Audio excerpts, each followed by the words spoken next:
Hi, this is Shadi, and today we're going to be taking a look at a legendary rivalry that has happened, I would say, around 14 years ago.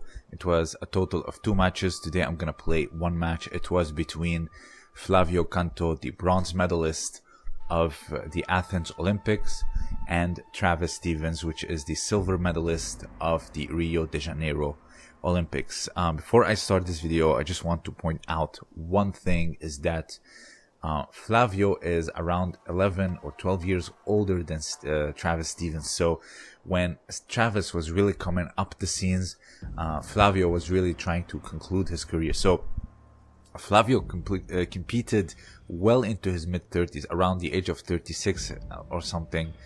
In Athens, he was around 29 or 30. So that was still would be considered somewhat of a veteran, but he got that bronze medal. So when you are seeing them fight, it's not a fair comparison to say this one is better or this one is the worst, because you have someone that was like 21, 22 years of age going up against someone around the mid-30s. So you had someone that was concluding his career and you had someone that was just starting his career, but both nonetheless great Ne Waza masters. And today we're gonna take a look at a match that happened in the World Cup finals in Lisbon, Portugal. It was the finals of the 81 kilogram category. So you would see here a masterclass of Ne Waza by Flavio Canto. So let's see it. So here the match starts.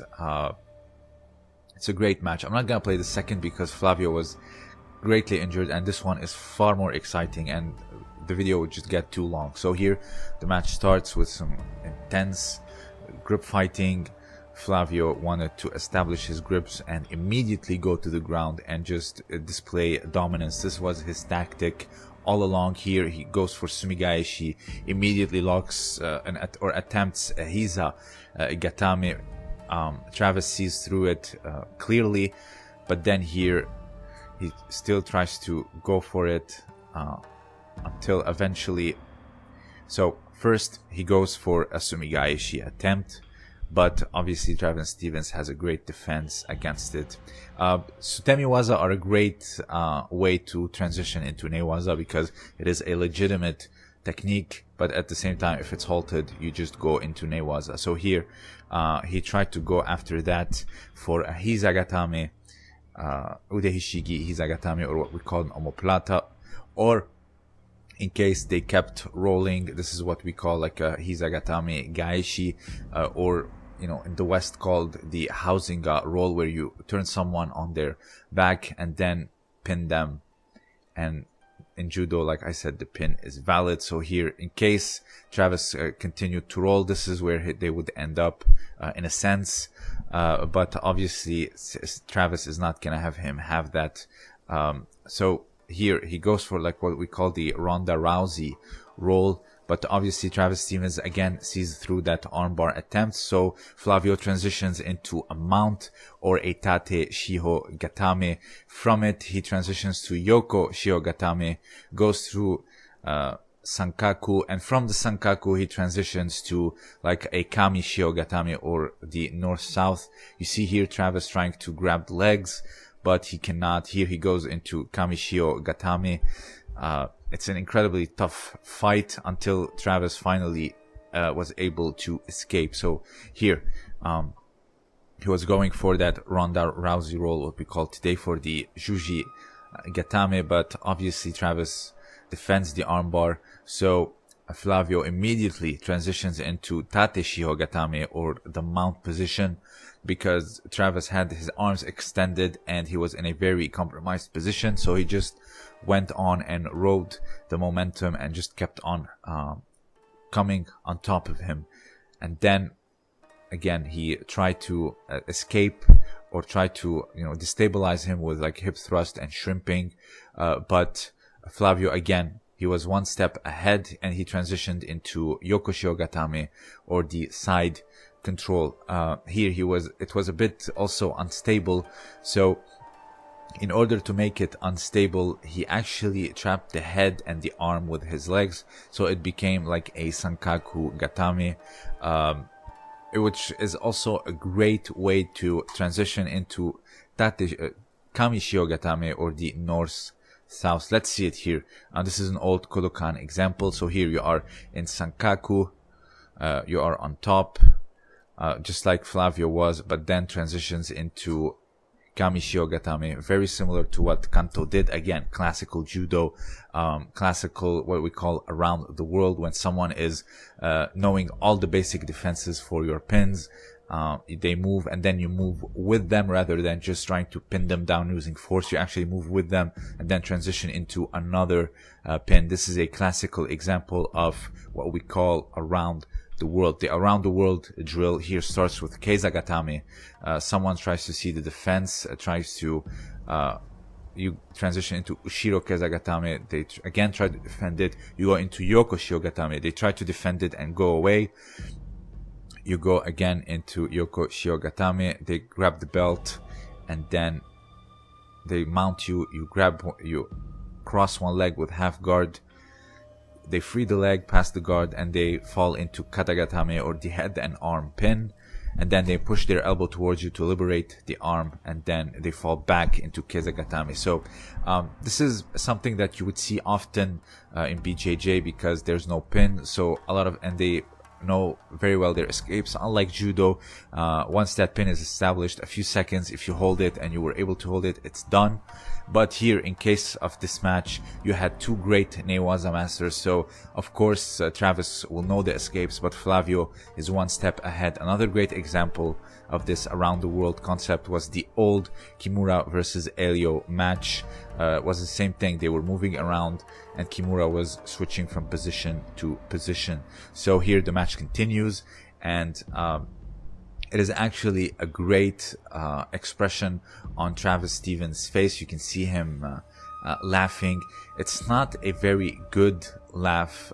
It's like, what the hell just happened type of laugh. And he was very lucky to escape this with only a Yuko for Canto. So he's just in disbelief and in awe. It's not a very good type of laugh, but nonetheless it expresses a lot. And this is one of the best matches in recent history in terms of Newaza and just sheer dominance by Flavio Canto just early in the match. The match continues with a lot of grip fighting, and here Flavio again tries to go for that same tactic of just pulling and then going to the ground, opening their guard.